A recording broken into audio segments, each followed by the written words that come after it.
Bonjour, c'est Jules Lavie pour Code Source, le podcast d'actualité du Parisien.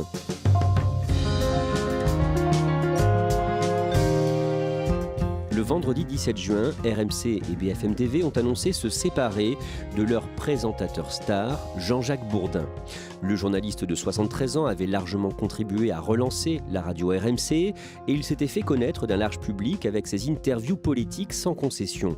Il a fait l'objet de 2 plaintes cette année pour agression et tentative d'agression sexuelle. L'enquête préliminaire a été classée sans suite en raison de la prescription. Code Source résume le parcours de Jean-Jacques Bourdin aujourd'hui avec Benoît Daragon du Parisien.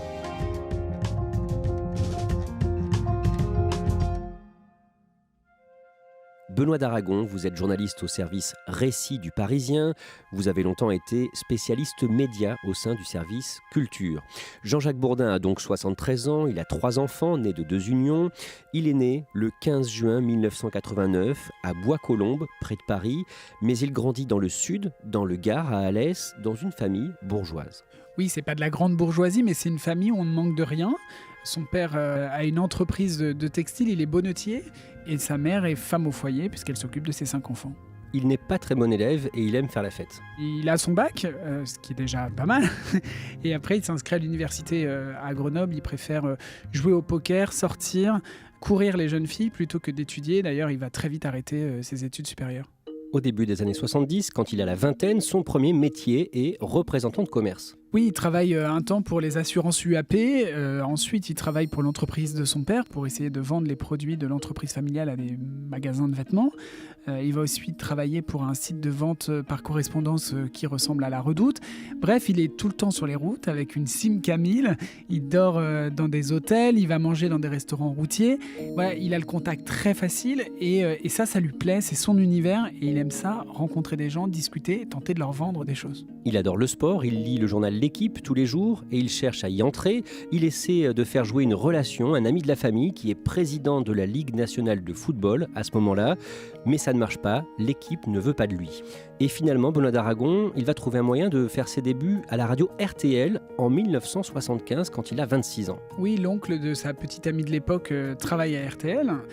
Et il discute avec lui, il montre qu'il est absolument passionné de sport, de vélo, de rugby, il connaît tout, il s'intéresse à tout. Et du coup, le patron de RTL se dit que ça pourrait être une bonne recrue, donc il lui fait faire d'abord un stage d'été, puis il l'embauche.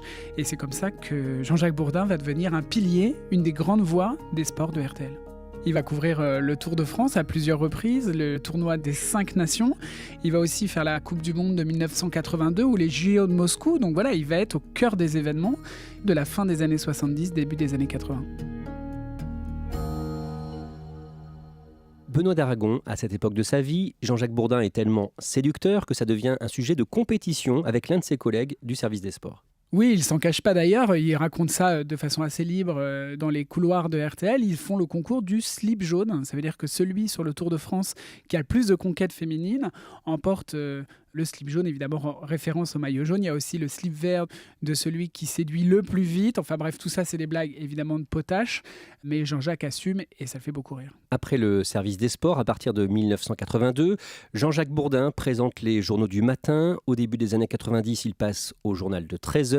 Et à partir de 96, il anime une émission, Les auditeurs ont la parole. Et il adore ça, il est très bon dans cet exercice, il adore parler avec les gens et pour lui c'est essentiel et ça va vraiment devenir sa signature journalistique. À la fin des années 90, Jean-Jacques Bourdin n'est plus dans les petits papiers de la direction d'RTL. Il approche des 50 ans et cette direction veut justement rajeunir l'antenne.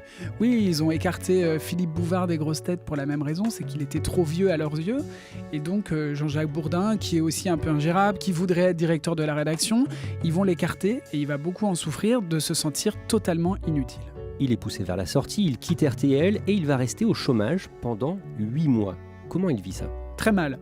C'est une vraie blessure narcissique. Il a travaillé sans discontinuer, il a progressé, il a réussi à passer des sports à l'actualité générale et tout d'un coup, tout s'arrête. Et comme toute personne de 50 ans qui se retrouve au chômage, il se demande si sa première carrière est terminée, s'il ne faut pas rebondir dans autre chose. Et il a une proposition à ce moment-là de rejoindre le club de foot de Nîmes Olympique. Et c'est une idée qui l'intéresse. Mais c'est vrai qu'il se dit, il va falloir que j'arrête la presse, que c'est fini. Et c'est quelque chose qui est très douloureux pour lui. En 2000, l'homme d'affaires Alain Veil rachète RMC et en 2001, il fait appel à Jean-Jacques Bourdin pour relancer la radio dont les audiences sont au plus bas. C'est une des plus belles remontadas de l'histoire des médias, c'est-à-dire que RMC est mourante, les audiences sont quasi nulles. Et en misant sur Jean-Jacques Bourdin, Alain Veil va réussir à relancer RMC. Les audiences flambent, RMC quadruple son audience en une décennie, c'est vraiment un très gros succès. RMC, 6h-10h, Bourdin & Co, Jean-Jacques Bourdin. Jean-Jacques Bourdin anime la matinale qui porte même son nom, Bourdin & Co. Bonjour Antoine, bonjour Marie. Bon, vous êtes bien là, non? Vous êtes bien installés dans ce nouveau studio. Vous savez, ça, encore une fois, hein, on est un peu en panique ce matin parce que nous ne sommes pas dans nos... C'est vrai qu'on habite un studio radio. On l'habite et là, tout à coup, on découvre il est superbe d'ailleurs. C'est absolument... J'ai tellement beau que j'ai à peine envie de poser mes mains sur le... Ça fait un peu de bruit là. Et il arrive à créer une grande complicité avec les auditeurs. Comme dans les auditeurs à la parole, il a gardé ça, c'est-à-dire que les auditeurs interviennent très régulièrement pendant ces 4 heures de matinale. On va parler du Paris Saint-Germain, il est 7h10. Fouzia est avec nous. Fouzia, est-ce qu'il est là, Fouzia? Mais oui. Ah, pardon, Fouzia, non, alors. Non, je suis désolé, Fouzia. Je suis désolé, pardonnez-moi. C'est une matinale de proximité, très proche des gens. Et puis Bourdin, avec sa voix rauque, avec sa personnalité très chaleureuse, il arrive à créer un lien avec tous les gens qui l'écoutent, dont les fameux chauffeurs de taxi qu'on dit accros à RMC. Un jour, en 2003, il accueille dans son studio une journaliste spécialiste de la Russie, grand reporter, Anne Niva. Il ne la connaît pas du tout, Anne Niva. Elle vient de décrocher le prix Albert Londres quelques années plus tôt. Il ne la connaît pas du tout. Il l'avait déjà interviewée une fois, mais elle était au téléphone. Elle ne sait absolument pas qui est Jean-Jacques Bourdin parce qu'elle a longtemps travaillé sur la Russie où elle vivait. Et c'est le coup de foudre instantané. Ils se charrient un peu au micro. Et après l'interview, ils vont se rapprocher et ils vont vivre ensemble. Jean-Jacques Bourdin anime aussi une interview politique d'un peu moins de 30 minutes chaque matin à 8h30, Bourdin direct, avec une mise en scène soignée. Nicolas Dupont-Aignan est notre invité ce matin, bonjour. Bonjour Jean-Jacques Bourdin. Il y a un micro un peu vintage et surtout il est très très près de la personne qui l'interviewe. Ils sont à moins d'1 mètre, ce qui fait qu'ils peuvent se regarder dans les yeux, ils s'entendent respirer. Ça donne une mise en scène de combat de boxe. Et l'interview va être là encore quelque chose d'assez marquant et elle sera diffusée après sur BFM TV qui appartient au même groupe que RMC et donc l'interview sera codiffusée sur les 2 médias. Pendant la campagne présidentielle 2007, Jean-Jacques Bourdin se fait remarquer en posant des questions pièges aux candidats. Il a ce qu'il appelle des questions politiquement concrètes. Par exemple, en 2007, il demande à Ségolène Royal, qui est candidate à la présidentielle, combien la France compte de sous-marins nucléaires lanceurs d'engins. On a combien de sous-marins Je vous ferai la même nucléaires réponse. lanceurs d'engins aujourd'hui? Nous en avons 1. Non, nous en avons 7. Oui, 7. 7. Elle ne sait pas répondre précisément à cette question. Quelques jours plus tard, il demande à Nicolas Sarkozy, qui est l'autre candidat à la présidentielle, quelle est la différence entre les chiites et les sunnites. Et là encore, le futur président peine à répondre à la question. En 2014, Jean-Jacques Bourdin publie L'Homme libre, un livre dans lequel il raconte les coulisses de son travail et de ses interviews avec les personnalités politiques. Pendant la promotion de ce livre, Benoît d'Aragon, il n'hésite pas à égratigner François Hollande, qui est à l'Élysée à ce moment-là. Oui, il le traite de menteur. Ça fait 3 mois que je lui envoie des invitations. Ça fait 3 mois qu'il me répond « Oui, je viens la semaine prochaine. Je vais venir bientôt. » Il n'est jamais venu. Parce qu'un jour, je lui ai demandé s'il était à la hauteur de sa fonction. C'est peut-être pour ça, 6h21. Jean-Jacques Bourdin, il commence à devenir un peu donneur de leçons. Maintenant, il commence à dire ce qu'il pense, à se lâcher. Et donc, il n'hésite plus à s'en prendre, y compris au président de la République. C'est-à-dire que maintenant, il considère que sa matinale est un passage obligé et que tout homme politique doit y venir. Benoît d'Aragon, en juin 2020, à bientôt 71 ans, quelques jours après la fin du premier confinement, la direction d'RMC décide de lui retirer la présentation de la matinale, direction qui a changé l'homme d'affaires Alain Veil ayant revendu la chaîne. La radio marche moins bien. Elle a perdu à peu près 1 million d'auditeurs ces 2 dernières saisons. Et donc la radio considère qu'il faut rajeunir la matinale, qu'il faut changer quelque chose. Et donc juste après le confinement, il lui annonce qu'il va devoir céder son fauteuil à Apolline de Malherbe tout en gardant l'interview politique jusqu'à la présidentielle. La direction de RMC considère que c'est quand même une offre très honorable et que c'est une proposition irrefusable. Lui va être vraiment blessé de devoir céder son micro. Benoît d'Aragon, on en vient aux événements de 2022. Le samedi 15 janvier, Le Parisien révèle que Jean-Jacques Bourdin fait l'objet d'une plainte pour tentative d'agression sexuelle. On saura un peu plus tard que cette plainte vient de la présentatrice Fanny Agostini. D'abord, qui est-elle ? Fanny Agostini, c'était la présentatrice de la météo du groupe BFM TV RMC. Après, elle a été débauchée par France Télévisions qui lui a proposé de présenter le magazine Thalassa. Donc voilà, c'est une personnalité des médias, une jeune présentatrice de la nouvelle génération qui est très talentueuse. Alors pour quel fait précisément elle porte plainte ? Que dit-elle ? La scène se passe en octobre 2013. Fanny Agostini est invitée à l'Open Calvi. C'est un tournoi de pétanque qui a donc lieu en Corse. Jean-Jacques Bourdin est invité aussi. C'est un événement qui est organisé par RMC. Elle n'a pas très envie d'y aller parce qu'elle ne s'entend pas du tout avec Jean-Jacques Bourdin. Finalement, elle se laisse convaincre et un matin, à 6h du matin, elle va profiter de la piscine de l'hôtel pour faire des longueurs. Et Jean-Jacques Bourdin, qui fait du sport tous les matins, est aussi dans le bassin. Et au fur et à mesure des longueurs, il se rapproche. Et à un moment, il l'aurait attrapée par le cou pour tenter de l'embrasser. Elle s'est débattue et ensuite elle part pour rejoindre les vestiaires. Et quand elle s'en va, il lui aurait dit « J'obtiens toujours ce que je veux ». Et elle affirme avoir ensuite reçu plusieurs messages insistants de la part de Jean-Jacques Bourdin par mail et SMS. Benoît d'Aragon, que répond Jean-Jacques Bourdin face à ces accusations ? Lui, il se souvient très bien de cette scène, c'est-à-dire qu'il se souvient très bien d'être allé nager ce matin-là dans l'hôtel en même temps qu'elle, mais par contre, il nie catégoriquement toute approche, toute tentative d'agression, et il nie catégoriquement les faits. À ce moment-là, sa femme, Adniva, fait la promotion de son nouveau livre. Le lundi qui suit, elle est invitée dans la matinale de France Inter et elle est interrogée sur les accusations qui visent son mari. Vous commencez aujourd'hui la promo de votre nouveau livre. On va vous interpeller. On va forcément vous interpeller. Comment vous réagissez ? Mais comment voulez-vous que je réagisse ? Je réponds à votre question. Jean-Jacques et moi, on a beaucoup parlé de tout ça. Ce sont des discussions qui relèvent de l'intime. Ce sont des discussions qui relèvent du privé. Donc, je ne révélerai pas leur teneur à qui que ce soit publiquement pour alimenter le buzz médiatique. Et comme vous l'avez dit, je sors un livre. Et c'est une pure coïncidence. Moi, je sors un livre à peu près tous les 4 ou 5 ans. C'est pas toutes les 5 minutes. C'est une pure coïncidence que la date de sortie de mon livre, donc la promotion de mon livre, c'est-à-dire un moment où moi-même je me retrouve dans les médias, coïncide avec ce qui s'est passé ce week-end, ces articles qui sont sortis. Donc moi, je ferai ma promotion et je parlerai de mon livre. Merci. La direction de BFM TV décide dans un premier temps de laisser Jean-Jacques Bourdin à l'antenne d'RMC et de BFM.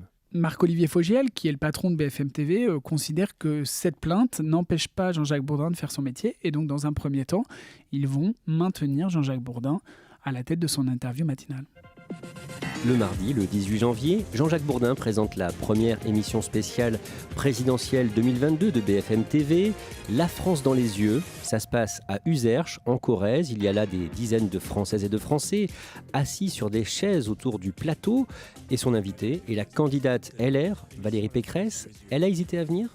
Suite à cette plainte, elle menace de ne pas venir. Et là, c'est un drame à BFM parce qu'ils croient beaucoup en cette émission. C'est leur émission principale de la présidentielle. Ça fait plusieurs jours qu'ils sont en Corrèze pour la préparer. Tous les candidats doivent défiler face aux Français. Et tout d'un coup, elle dit « Moi, cette histoire me trouble et c'est très compliqué politiquement de venir face à Jean-Jacques Bourdin ». Et donc la direction essaie de trouver un compromis et il lui propose qu'elle puisse s'exprimer sur l'affaire Bourdin en ouverture de l'émission. Mais avant de commencer l'émission, j'aurais voulu dire quelques mots. Parce que je me suis clairement posé la question de ma participation à cette émission ce soir en raison de l'ouverture d'une enquête par la justice à la suite d'une plainte déposée contre M. Bourdin pour tentative d'agression sexuelle. Et Jean-Jacques Bourdin encaisse les coups, il est sonné comme un boxeur qui vient de prendre un uppercut, il a la mâchoire serrée et on sent qu'il transpire un peu. Je voudrais le dire très clairement, si ces accusations sont avérées, elles sont graves et elles doivent être condamnées. 5 jours plus tard, le dimanche 23 janvier, la direction d'RMC et de BFM TV retire de l'antenne Jean-Jacques Bourdin. Et le 17 février, Le Parisien révèle qu'il y a eu une seconde plainte visant Jean-Jacques Bourdin pour des faits prescrits, des faits qui remontent à plus de 30 ans, à 1988. Le Parisien ne donne pas l'identité de cette femme, nous l'appelons Marie. Elle a aujourd'hui 61 ans, 28 ans à l'époque. Qu'est-ce qu'elle raconte ? En 1988, elle est standardiste dans une école de communication où Jean-Jacques Bourdin vient donner des cours. Donc il la voit plusieurs fois, à chaque fois qu'il vient, la première personne qu'il voit c'est elle. Et tout de suite, d'après elle, il lui dit très vite qu'elle lui plaît. Après plusieurs approches, il lui propose de venir visiter RTL. Elle est plutôt contente parce que c'est une grande radio, donc elle accepte. Et dans la voiture qui l'emmène à RTL, Jean-Jacques Bourdin lui aurait demandé une fellation contre une somme d'argent. Il aurait sorti son chéquier où il aurait proposé un chèque de 2000 francs à l'époque, en lui disant que ça lui plaisait les relations sexuelles tarifées. Marie dit avoir refusé, mais a été très marquée par cette expérience et donc elle a décidé de porter plainte. Et dans sa plainte, cette femme raconte aussi aux policiers plusieurs scènes d'exhibitionnisme dans l'entreprise où elle travaillait qu'elle aurait subi de la part de Jean-Jacques Bourdin. Le 7 avril, l'enquête pour agression sexuelle dont faisait l'objet Jean-Jacques Bourdin a été classée sans suite en raison de la prescription de l'action publique. Les accusations le visant remontaient à trop longtemps selon la justice. Un mois plus tard, le vendredi 17 juin, la direction de BFM TV fait savoir dans un communiqué qu'elle met un terme au contrat de son journaliste. Benoît d'Aragon, Jean-Jacques Bourdin dément, on le rappelle fermement, ces deux accusations. On sait ce qu'il devient aujourd'hui. Est-ce qu'il va essayer de revenir à l'antenne quelque part ? C'est très probable. Il avait été blessé quand il avait été écarté d'RTL. Là, il est meurtri de cette fin décevante de cette histoire à RMC.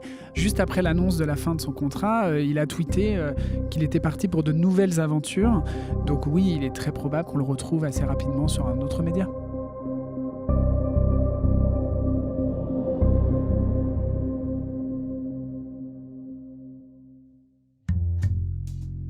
Merci à Benoît d'Aragon.